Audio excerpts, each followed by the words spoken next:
खुश दिलाने जोधपुर की साप्ताहिक कथा गोष्ठी में मुझे अतिथि साहित्यकार के रूप में बुलाकर मेरे अग्रज, मेरे श्रद्धेय, मेरे मार्गदर्शक आदरणीय अनिल अनोट साहब ने मुझे जो प्रतिष्ठा प्रदान की, उसके लिए मैं आपका हार्दिक आभार व्यक्त करता हूँ। खुश दिलाने जोधपुर के सभी साहित्यकारों और कथा प्रेमियों का हार्दिक अभिनंदन करते हुए मैं अपनी कहानी चांदी की घूघरी आपके समक्ष रख रहा हूँ। यह कथा जुलाई-दिसंबर 2006 के मरु गुलशन के अंक में प्रकाशित हुई थी। बिना किसी भूमिका के मैं मेवाड़ी आंचलिक कथा चांदी की घूघरी आपके समक्ष प्रस्तुत कर रहा हूँ। किसी कहानी में क्या क्या होना चाहिए? नायक, नायिका, खलनायक और एक कसा हुआ कथानक। और क्या हो गई कहानी। जरूरी नहीं कि उसमें ना कुछ चीज़ों का जिक्र भी हो, जैसे बालों का परांदा या काजल की डिबिया या टूथब्रश या ऐसी ही कोई चीज़। इन चीज़ों की कोई कहानी नहीं हो सकती, मगर चांदी की पाजेब की एक छोटी घूघरी जैसी कि मैंने गले में पहन रखी है, कहाँ गई? ये रही। हाँ, इतने मोटे गले में पतला सा यह काला डोरा और पूरे डोरे में यह नन्ही सी इकलौती घूघरी, इसकी ज़रूर एक कहानी है। शादी के बाद मेरी पत्नी ने पूछा था, हाँ, ठीक वैसे ही जैसे आप पूछ रहे हैं, कि आखिर पितरों का नावा या ताबीज गंडा तो काले डोरे में पिरोकर लोग पहने फिरते हैं, मगर ये चांदी की अकेली घूघरी मैं क्यों लटकाए फिरता हूँ? अब आप समझ रहे होंगे कि मेरी कहानी की खलनायिका का प्रवेश कहानी में नायिका से पहले हुआ है। हाँ, मेरी बीवी। मगर नहीं, मेरी बीवी क्या खलनायिका होगी? उससे तो मैंने यह कहकर बरगला दिया था कि ये घूघरी मुझे एक जानतेर यानी ओझा ने अभिमंत्रित करके दी है। इसे बांधने से ही मुझे उस जैसी यानी मेरी पत्नी जैसी रूड़ी, रुपहली, पढ़ी लिखी, सलीकेदार बीवी मिली थी।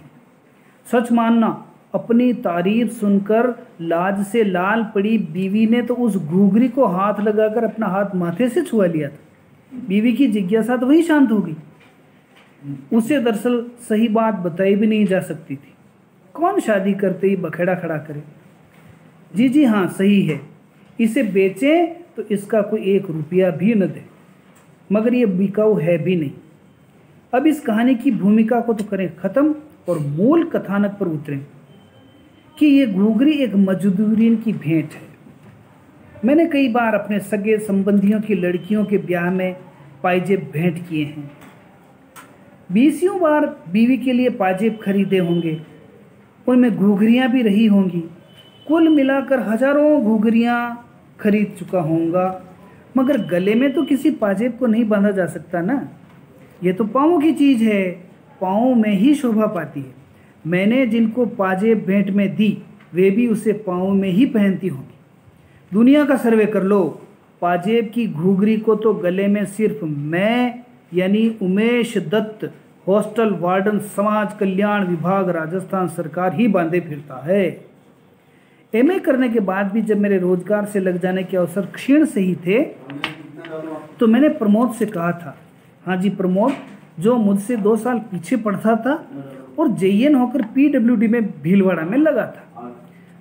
माँ बाप मुझ जैसे मत कमाओ यानी बेरोजगार को रोज कोसते थे। 16 पाटी यानी 16 कक्षाएं पढ़कर भी देखो ठाला यानी निठल्ला बैठा है। प्रमोद ने मुझे अपने महकमे का एक मास्टर रोल देकर मेट बना दिया। अब साहब, मास्टर रोल का मेट हो जाना सचमुच एक अवसर हो जाने जैसा है। जिसके माथे 40 मजदूर काम करते हों, वह कौन सा अफसर से कम है? तो साहब, सब मजदूर तो 8 बजे काम पर आवे और एक बेलदारिन 8:15 से पहले कभी नहीं पहुंची। 5 दिन मैंने देखा और छठे दिन उसे कहना ही पड़ा, देखो रामी, अगर कल से तुम लेट आई तो मैं तुम्हारी गैर हाजिरी कर दूंगा। तुम्हारे लिए मैं मस्टर रोल खोले कब तक बैठा रहूं? तुम्हारी हाजिरी से पहले कोई अफसर आ खड़ा हुआ तो क्या जवाब दूंगा? रामी कुछ नहीं बोली। उसकी आंखों से ठड़क ठड़क आंसू गिरने लगे। दूसरे मजदूरों ने मुझे बताया कि रामी के माँ नहीं है, 2 छोटे भाई हैं, काम कमाई लायक नहीं। बाप पक्का दारूड़िया है, जमकर दारू पीता है और शाम को मजदूरी से लौटी थकी पची लड़की से तीखे मसाले वाली सब्जी की मांग करता है। पसंद की सब्जी न मिलने पर छोरी को पीट भी देता है। रामी का ब्याह बचपन में हो चुका था, मगर इसका बाप रोज पास गांव में स्थित इसकी ससुराल जाकर दारू के पैसे की मांग करता था, सो विवाह विच्छेद हो गया। घर में एक बूढ़ी गाय है, दूध नहीं देती। मजदूरों का कहना था कि इतने जीवों का खाना दाना करती रामी 8 बजे हरगिज मिस्टॉल पे यानी मस्टर रोल पर नहीं आ सकती। अन्य मजदूरों के मेट साहब करते मुंह सूखते। गवार की सूखी फलियां, ककड़ी को काटकर सुखाए गए कोचले, मेथी की पत्तियों की आलनी जैसे सहज सुलभ ग्राम सुलभ उपहार मुझे मजदूर प्रतिदिन ही इस आशा में लाकर देते थे कि मैं उनके काम में रियायत बरतूंगा। रामी के पास लाने को था ही क्या कि लाती। मजदूरों को एक दिन में 60 फीट मिट्टी खोदनी होती थी। 10 गुणा 6 की इस नाप को चौकड़ी डालना कहते हैं। मुझे मजदूरों की तो कोई बात करनी नहीं, मगर हाँ, औरतों में कमली भेरा एक ऐसी बेलदारिन थी जो खाते पीते घर की लंबी चौड़ी लड़की थी। मेरे लिए भैंसों के दही की जवनियाँ कुल्हड़ लाती थी, मक्की की बाटी को घी में तर करके लाती और मुझे मीठी मीठी नज़रों से देखती भी थी।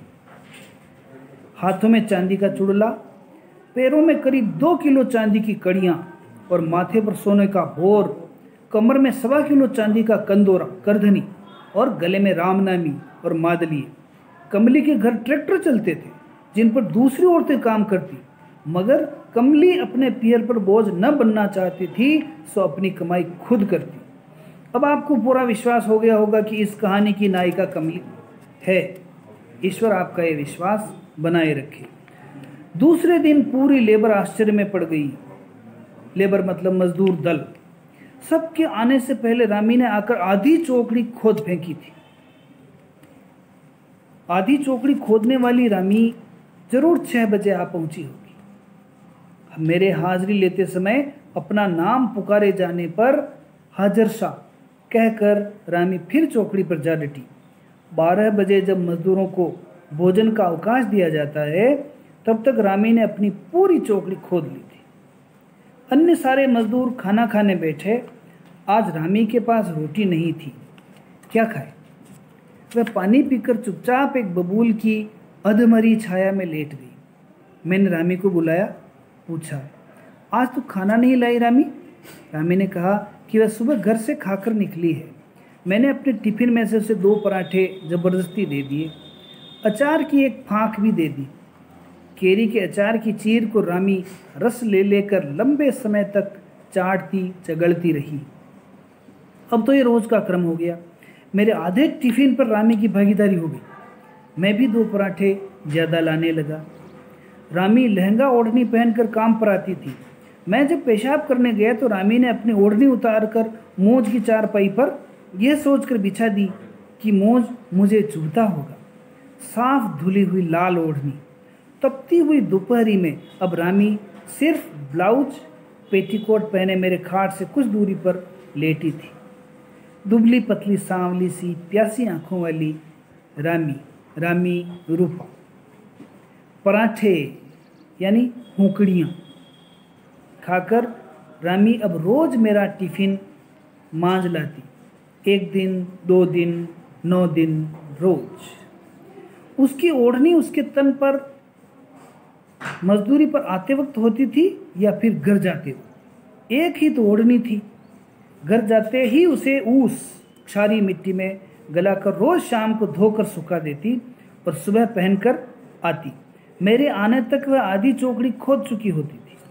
उसकी ओढ़नी मेरी मचिया पर बिछी मिलती। पूरी लेबर में चर्चे होते, रामी मेट साहब से मोहब्बत करती है, मोहब्बत। एक साक्षर मजदूर ने तो डामर की सड़क पर खड़िया से लिख भी दिया था, रामी मेट साहब से प्रेम करती है, रोज हुंकड़ियाँ खाती है। औरतों में ईर्ष्या का पार कहाँ। लेबर की सारी बेलदारी ने जहाँ मेरी शुभ दृष्टि की मुंतजिर थी, वहाँ एक नीची जात की लड़की के साथ मेरा दयापूर्ण बर्ताव उन्हें कहाँ खटता।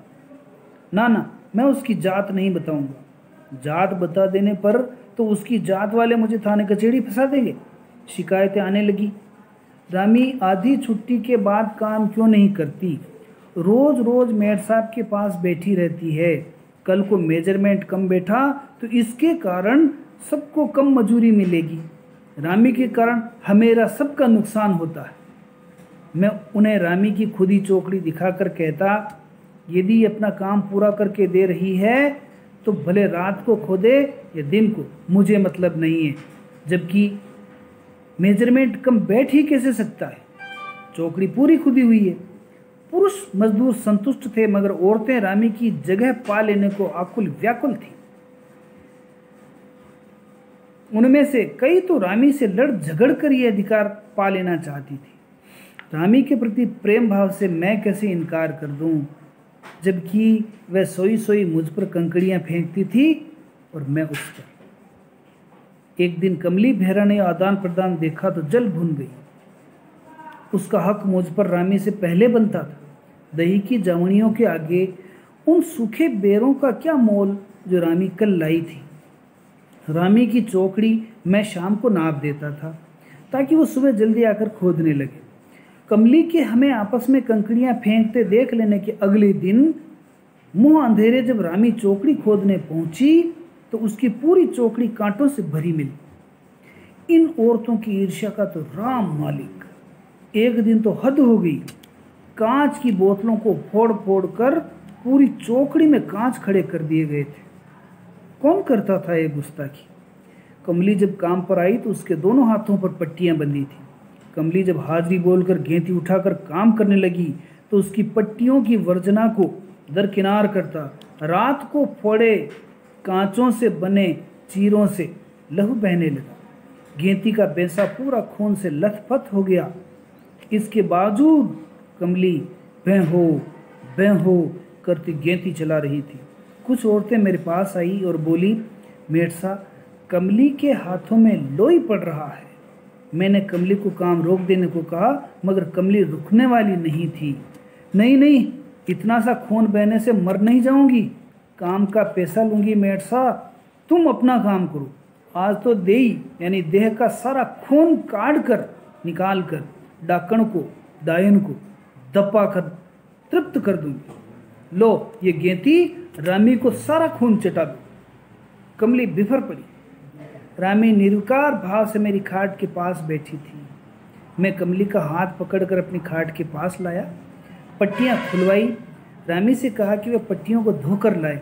कमली बोली, अरे धुलवाओ मत, इसको चटा दो, ये खून इसी के लिए है, पी जा। राख उड़ी डाकण, पी जा, पट्टियों को घोल कर पी जा। देखो मेरे कालजे का यानी कलेजे का धुआं काट कर ये कैसी छानी मानी चुपचाप बैठी है। बैठी मत रह, ये ले रगत पी ले। कमली चंडी बन गई थी। और तुम भी सुन लो मेट साहब, इस गड़ांदी यानी दुबली पतली से मोहब्बत करके तुमको कुछ भी न मिलेगा। ये तुमको कभी नहीं दपा सकती। अगर तुमने मुझसे मोहब्बत की होती तो अब तक तुमको 10 बार दपा चुकी होती, तृप्त कर चुकी होती। फूटे कर्म तुम्हारे मेट साहब कि इस लाकड़ा की मेली चिता चढ़ी से मोहब्बत करी। रामी चुपचाप गालियां सुन रही थी। जिसने उम्र भर गालियां ही सुनी हो उसके लिए कोई नई बात नहीं थी। मैं अगर रामी का पक्ष लेकर कमली से कुछ कहता तो कमली द्वारा लगाए गए मोहब्बत के आरोप को कुछ और बल मिल जाए। कमली बकती जगती रही। देखती हूँ कितने दिन मेडसा के ओढ़नी बिछाती है, आखिर जाएगी तो उस खसले बूढ़े डालूबा के घर ही ना। मुझे तब पता चला कि रामी का बाप पैसा लेकर रामी का सौदा करने की फिराक में है। 50 साल के डालूबा से बात चल रही है। रामी की उम्र 18 वर्ष से ज़्यादा हरगिज नहीं थी। रामी का बाप, जो खुद भी 50 साल का न था, अपनी बेटी को 50 साल के दमे के मरीज डाड़ूबा के नाते बैठा रहा था। लोग मुझे जब ये बात बता रहे थे, रामी एक तरफ जाकर फूट फूट कर रो रही थी। मैं दया से भर उठा। रामी के बाप पर मुझे गुस्सा था। अब साहब, आप होते तो आपको भी गुस्सा आना स्वाभाविक था। कमली रामी को रोते देखकर खुद भी रोती हुई दूर जा बैठी थी। क्या आप कह सकते हैं कि कमली इस कहानी की खलनायिका है? मैंने कमली को उस दिन की पूरी हाजिरी दे दी और गांव में भेजकर रामी के बाप को अपने पास बुलवाया। घंटे भर के बाद ही रामी का बाप रूपाबा आ गया। दुबला पतला बेतरतीब दाढ़ी वाला बूढ़ा आते ही बोला, हाँ मेट साहब, मुझे क्यों बुलाया? मैंने पूछा, रामी तुम्हारी बेटी है रूपाबा? हाँ, मेरी छोकरी है। मैंने सुना है तुम उसे 50 साल के डाड़ूबा को नाते दे रहे हो। हाँ दूंगा, मेरी मर्जी। बड़द यानी बैल और बेटी जहाँ दो वहीं जाते हैं। तुम पूछने वाले कौन? मैंने कहा, गर्म मत होइए बासा, सोचिए, सांस चढ़ते बूढ़े को फूल जैसी बेटी सौंपते तुम्हें दुख नहीं हो रहा? दुख की माँ का ऐसा तैसा मेट सा, मुझे पैसा चाहिए, पैसा दे दो, फिर रामी को भले ही तुम ले जाओ। वे बोला, रूपाबा, भगवान सब कुछ देख रहा है, तुम्हें तुम्हारी करने का फल अवश्य मिलेगा। मैंने ऐसा कहकर एक तरह से हथियार डाल दिया। भगवान वो कल्पित और अदृश्य शक्ति है जिसके माथे हर बुराई का न्याय छोड़कर इंसान मुक्त हो जाता है। आखिरकार रामी की गांठ डाड़ूबा के साथ बांध दी गई। रामी बिल्कुल पास के गांव में बहू बनकर चली गई। 2-4 दिन मुझे खाना नहीं भाया। 12 बजते ही अचार की चीर चूसती रामी साक्षात हो जाती। मैं एकाध पराठा खाकर टिफिन जोड़ देता, बंद कर देता। अब कमली मुझ पर बहुत सदैव थी। राबड़ी, छाछ आदि लाकर मुझे खुश करने का प्रयास करती। छठे दिन में बिना टिफिन लिए मुंह अंधेरे ही साइकिल लेकर अपने कार्यस्थल पर पहुंच गया। सुनसान जगह, लाल कपड़ों में अकेली रामी अपने काम में लगी हुई दिखाई दी। उसे देखकर मुझे जाने क्या हो गया। सांसों का आरोह अवरोह कविता बनकर आंखों से बहने लगा। मुंह से बोल नहीं फूटा। रामी मुझे देखकर फपक पड़ी। एक कपड़े में 4 सूखी पूड़ियाँ और बासी लापसी की चितारणी लाकर मेरे हाथ में दी और फिर गेंती पकड़ने ही वाली थी कि मैंने पूछ लिया, तुम सुखी तो हो ना रामी? अब रामी मेरी छाती से लग गई। लाल चूंदड़ी में रामी का वो कातर चेहरा मुझे आज तक याद है। अपनी चूंदड़ी के पल्ले से बंधी काले रंग के डोरे में पिरोई हुई घूंघरी मेरे गले में बांधकर रामी ने मुझे जैसे त्रिलोकी का राज दे दिया। अब बताओ, यह घूंघरी मेरे गले से उतर सकती है भला? निर्जन स्थान, अकेली रामी और उससे भी ज़्यादा अकेला मैं। रामी को उठाकर झाड़ियों में ले गया। सुबह का लाल मुंह वाला रुपहला सूरज हंस रहा था। चिड़ियाएँ चहक रही थी और ब्रह्मा ने एक नया भाग्य लिखना शुरू किया। विधाता का टाइपराइटर चल रहा था, खट खटा खट खट। ब्रह्मा ने भाग्य लिखकर रामी की कोख में फैक्स कर दिया। प्रकृति ने उसे यथास्थान जमा दिया। बारिशें आ गई, काम बंद हो गया। रामी गई रामी के घर और मैं, उमेश दत्त, हॉस्टल वार्डन, समाज कल्याण विभाग, राजस्थान सरकार, 17 साल बाद उसी गांव के हॉस्टल में तबादला होकर के आया तो एक उद्दंड बच्चे के बारे में सुना। उसे देखकर अवाक रह गया। तुम्हारा नाम? गीसा। पिता का नाम? डालचंद जी। वे जिंदा नहीं है। कौन सा गांव है तेरा? डेरोली। बच्चा क्या है? हूँ बहू मेरा प्रतिरूप, रोम रोम मेरा, तिल तक नहीं छूटा। एक दिन मैंने उस बच्चे को वह घूंघरी पहनाकर उसके गांव भेजा। माँ ने बेटे के गले में घूंघरी देखी। ये तू कहाँ से लाया रे? माँ ने पूछा। मुझे मेरे सर ने दी है। क्या नाम है तेरे सर का?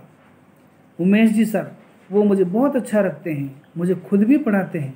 ये देख, मुझे 2 ड्रेसें बनवा कर दी। घूंघरी लौटाता हुआ लड़का बता रहा था, मेरी माँ बहुत रोई सर, कह रही थी आप जैसे दानी लोगों से ही हम गरीबों का गुजारा है। लीजिए सर, मेरी माँ ने आपको देने के लिए चंद ककड़ियाँ और भुट्टे भेजे हैं और आपको और आपके परिवार को रामाकष्णी कहलवाई है। मैंने उन ककड़ियों के बीज मेरे खेत में डाल दिए हैं ताकि वे अमर हो जाएं, और भुट्टों में से कुछ खाकर बाकी से मक्का निकाली और अगले साल बोए जाने वाले मक्का के बीज में मिला दी। सुनार के यहाँ से घूघरी को उजला निकलवा कर नए डोरे में पिरोकर फिर गले में बांध लिया। धन्यवाद।